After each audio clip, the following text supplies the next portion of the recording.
Eu vi na uma dessas páginas de internet de notícia, que também não sei qual o país, que um jogador ele fez um gol contra e logo depois ele teve um infarto e morreu. Imediatamente. Acredito que sim, né? Não, eu quis que o Christian contasse essa história, porque isso é muito pertinente ao que a gente estava falando, né? Veja bem, quantas vezes também na vida nós morremos depois de uma situação assim, não é? Esse rapaz morreu na hora. Ele ficou tão... É aquela velha história. O momento presente foi tão difícil para ele administrar que o coração não deu conta. A emoção, né? A sensação de fracasso deve ter sido tão terrível dentro dele, coitado, que ele teve um ataque fulminante do coração. Minha gente, a mesma coisa acontece conosco. É impressionante o quanto que um acontecimento desse, às vezes um fracasso que você vive na vida, um gol contra que você faz, às vezes a pessoa tem tanta dificuldade de administrar aquele gol contra, aquele momento de fracasso, que ela decide naquela hora, com um processo inconsciente, de que, olha, eu vou morrer a partir disso. Eu vou morrer a partir de hoje. Eu não vou me permitir mais ser feliz, eu não vou me permitir mais ser alegre. É muito estranho isso. A psicologia nos ensina que todo processo de culpa na vida de uma pessoa é assim. É um processo inconsciente de condenação que ela faz, que ela vive. Então, porque um dia ela teve uma experiência traumática, uma experiência desastrosa, magoou profundamente alguém, ou ela errou profundamente, né? Ela machucou-se naquele momento em que machucava o outro, em que estragava a vida de alguém, ela internaliza aquela culpa dentro dela. Às vezes ela não está nem lembrando mais daquilo, mas a culpa está atuante dentro dela. Porque nos nossos processos inconscientes, nós continuamos pressionando o nosso cérebro com os nossos motivos, né? E às vezes a ação é consciente. Ela está agindo ali, ela está agredindo, ela está gritando. Mas o motivo que a faz gritar não é consciente. É um processo de culpa muitas vezes.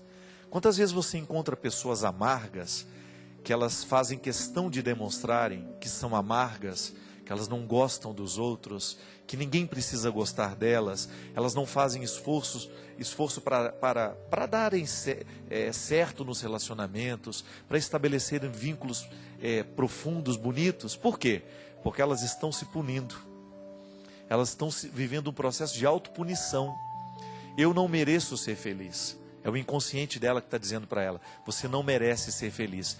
Então ela começa a julgar contra ela mesma, justamente para viver o contexto, para dar uma resposta ao domínio da culpa. E volto a dizer, muitas vezes nós precisamos de um processo terapêutico para clarear o motivo da culpa, para a gente poder julgar fora. Você não vai julgar um lixo sem saber onde ele está.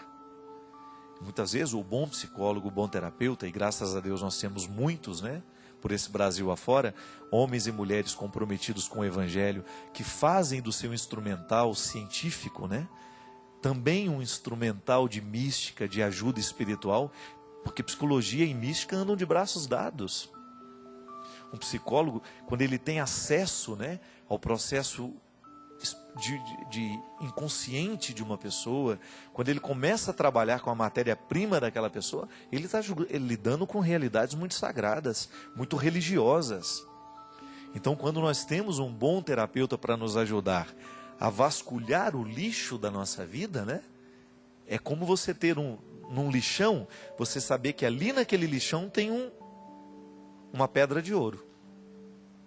Muitas vezes o que a gente precisa fazer é isso. A psicologia nos ajuda a encontrar a pedra de ouro, porque a gente precisa tirar dali, olhá-la, retirar todos aqueles excrementos e sujeiras que estavam grudados nela, para que você possa ter condições de jogar o lixo fora, sem jogar fora também o valor. Tem aquela velha história, né? Joga a água fora, mas joga a criança junto na bacia, né? Então, o que nós muitas vezes precisamos fazer? Não permitir que a morte seja uma decisão. Às vezes a gente decide morrer. Como? Quando eu trago o vício para a minha vida. Quantas vezes eu encontro pessoas, o cigarro muitas vezes é uma fixação numa determinada realidade, né? Um processo de autopunição. Porque, gente, se você pega lá todas as substâncias cancerígenas e tóxicas que existem no cigarro, você livremente acender aquilo e jogar para dentro do seu organismo, algum motivo estragado tem que ter para você fazer isso. Eu fico vendo porque eu sou tão adepto do que é saudável, eu gosto de ser adepto do que é saudável, por uma questão religiosa também. Eu fico pensando, Deus me fez, Deus me criou, Deus me colocou com saúde, e eu não vou preservar isso? E eu não vou lutar para que essa saúde seja preservada em mim? Eu gosto de mim. Por que eu vou me maltratar? Eu nunca vou acender um cigarro e colocá-lo na boca, por quê? Porque eu tenho amor ao meu pulmão. Quando a gente começa a trazer essas coisas estragadas para a nossa vida, isso tem que ser um sinal de que alguma coisa está errada na nossa autoestima, de que alguma coisa está errada dentro do nosso inconsciente, que muitas vezes nós estamos agindo através de motivos de autodestruição. Isso é muito estranho. Quando você percebe que um ser humano decide morrer de maneira socializada. Será que não existe uma autopunição ali? Então, às vezes, ali naquele caso que o Christian contou, o jogador infartou na hora. Mas nós nem sempre infartamos na hora. Nós vamos, porque não somos capazes de articular o que é ruim dentro de nós, a gente vai lá e começa a trazer coisas desagradáveis para a nossa vida, quase que como dizendo, olha, eu decidi que a partir de hoje eu vou morrer.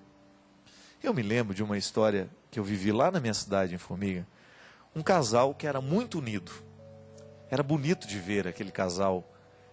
Eles não tinham filhos e lá pelas tantas descobriram uma doença nele, um câncer altamente agressivo que o matou no espaço de 20, 30 dias, gente. A mulher que até então era extremamente saudável, que acompanhou todo aquele processo de morte do marido com extremo sofrimento por causa da ligação que os dois tinham. Eu me recordo direitinho no dia do velório dele. Ela só dizia a mesma coisa o tempo todo. Eu não quero mais viver.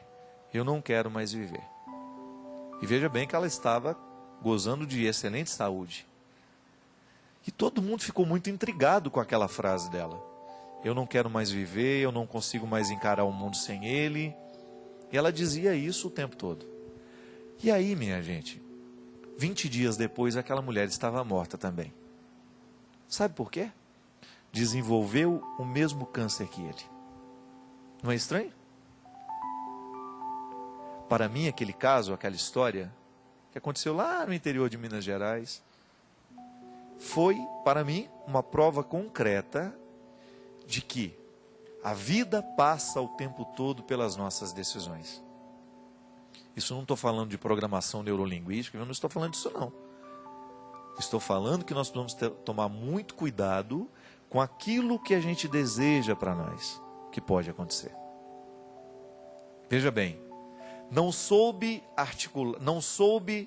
trabalhar aquele momento difícil, perdeu alguém que era precioso para ela, tá certo? É difícil mesmo, mas porque não soube conviver com aquela situação, ela aceitou um processo de autodestruição e acelerou aquele processo. Gente, o câncer veio nela do mesmo jeito que tinha acontecido nele. Isso é muito estranho. O mesmo câncer que matou o homem mata a mulher 20 dias depois, justamente porque parece ter decidido, não quero mais viver. Quantas vezes nós percebemos isso acontecer dentro da gente, e aí é a hora de acordar. Acorda, pelo amor de Deus, não permita que esse processo de depressão, de angústia, de ansiedade continue dentro de você. Ao menor sinal de depressão, de angústia, de coisa ruim, faça alguma coisa por você, acorde, tome uma decisão, mude de hábitos, mude a sua vida, porque senão você corre o risco de começar a optar pela morte nas pequenas doses. É igual sorver, minha gente, pequenas doses de veneno. Ninguém tomaria, claro, se eu estou feliz, se eu estou realizado, para que eu vou tomar uma dose de veneno? A mesma coisa é o cigarro, a mesma coisa é a bebida, a mesma coisa é a cocaína. Se você está feliz, por que você não é capaz de fazer um esforço por deixar de ingerir essa pequena dose de destruição diária. Ah, eu estou viciado nisso. Então, mas cuidado, o seu vício tem motivos inconscientes. Comece a ter coragem de adentrar o território do seu inconsciente, da sua vida, das suas escolhas, dos seus afetos, do seu passado. Tenha coragem de investigar essa vida, porque se você não tiver coragem, você vai perder essa bonita experiência de viver. Nós não acreditamos numa segunda oportunidade, nós acreditamos na vida eterna. Então, cuidar bem do momento presente é de extrema importância para nós que acreditamos no valor da vida.